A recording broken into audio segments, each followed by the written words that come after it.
কাজিৰঙা ৰাষ্ট্ৰীয় উদ্যান অসমৰ এক গৌৰৱ আৰু ই সমগ্ৰ বিশ্বতে এশিঙীয়া গঁড়ৰ বাবে বিখ্যাত। এই উদ্যানখন অসমৰ গোলাঘাট, নগাঁও আৰু শোণিতপুৰ জিলাত অৱস্থিত। ইয়াৰ মুঠ মাটিকালি প্ৰায় 430 বৰ্গ কিলোমিটাৰ।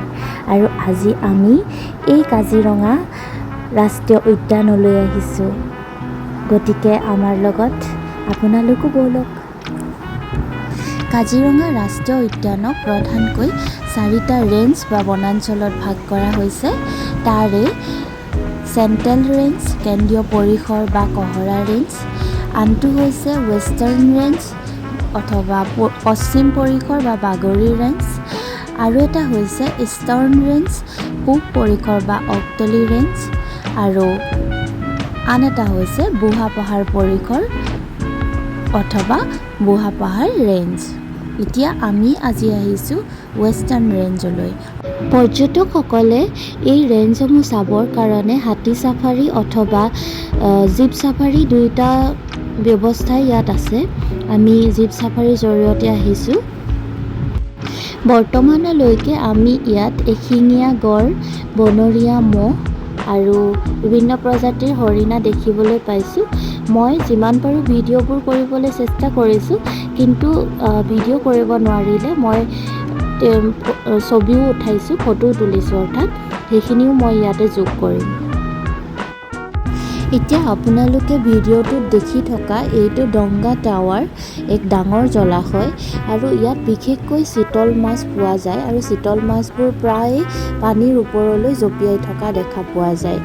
আৰু ইয়াৰ বাহিৰেও ইয়াত ৰৌ, বৰালি আদি অন্যান্য মাছো পোৱা যায়, কিন্তু বিশেষকৈ চিতল মাছৰ বাবে জনাজাত। এইখিনি আচলতে গ্ৰাছলেণ্ড। ইয়াতে জীৱ জন্তুবিলাকে বিশেষকৈ ঘাঁহ খাবৰ কাৰণে আহে। ৰ'ব, মৌপিয়া চৰাই এটা দেখিবলৈ পাইছোঁ। দাদাক জীপখন ৰখাবলৈ দিছোঁ, আপোনালোকক ভালকৈ দেখাম।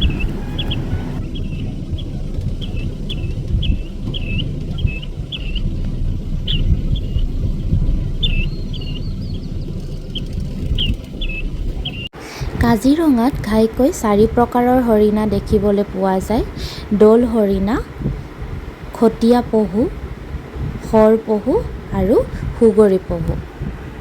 এই বিভিন্ন প্ৰজাতিৰ হৰিণাসমূহৰ মই ছবি তোলাইছিলোঁ, সেইবোৰ ইয়াতে মই যোগ কৰি দিছোঁ। কাজিৰঙাত অৱশ্যে বিভিন্ন ধৰণৰ দেশী বিদেশী চৰাইও আছে: মাছৰোকা, হাড়গিলা, বৰটোকোলা, শামুক ভঙা, ধনেশ চৰাই, ভেলা চৰাই, আকৌ পৰিভ্ৰমী চৰাইৰ ভিতৰত ৰাজহাঁহ, চকাচকি অথবা চাকৈ চকোৱা বুলিও কোৱা হয়। আমি অৱশ্যে ডাঙৰ ডাঙৰ শগুন দেখিছিলোঁ, তাৰো ফটো মই দিছোঁ ইয়াতে।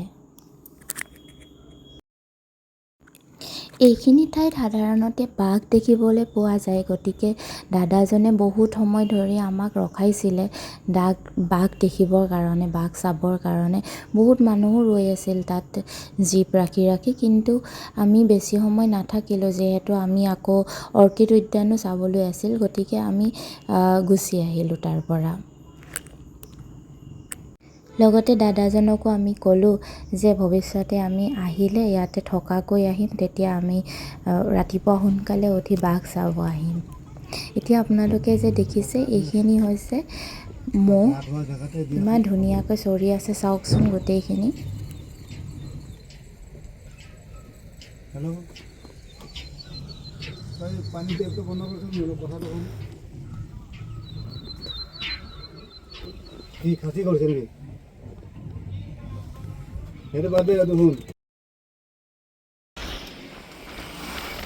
এতিয়া আমি অৰ্কিড উদ্যানলৈ বুলি গৈ আছোঁ। ইয়াৰ পৰা প্ৰায় 20 মিনিটমান লাগিব।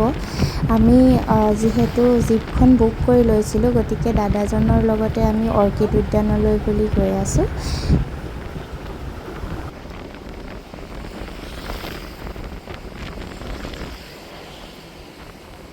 বাটতে অৱশ্যে আমি হাতীও লগ পালোঁ, আপোনালোকে দেখা পাব।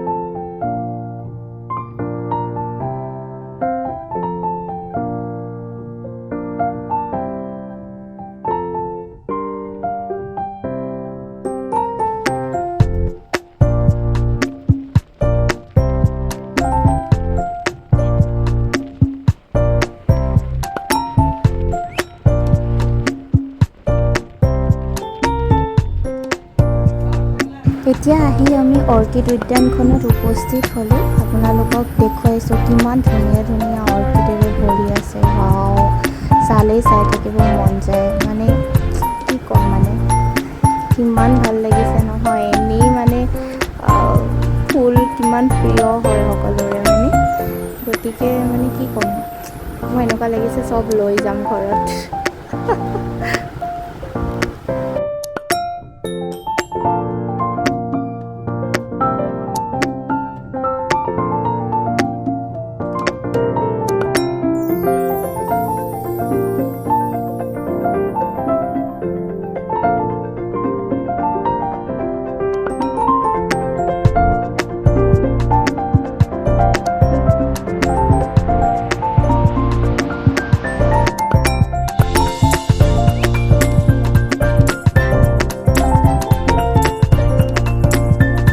অৰ্কিড উদ্যানত এটা মিউজিয়ামো আছে, সেইটোও আমি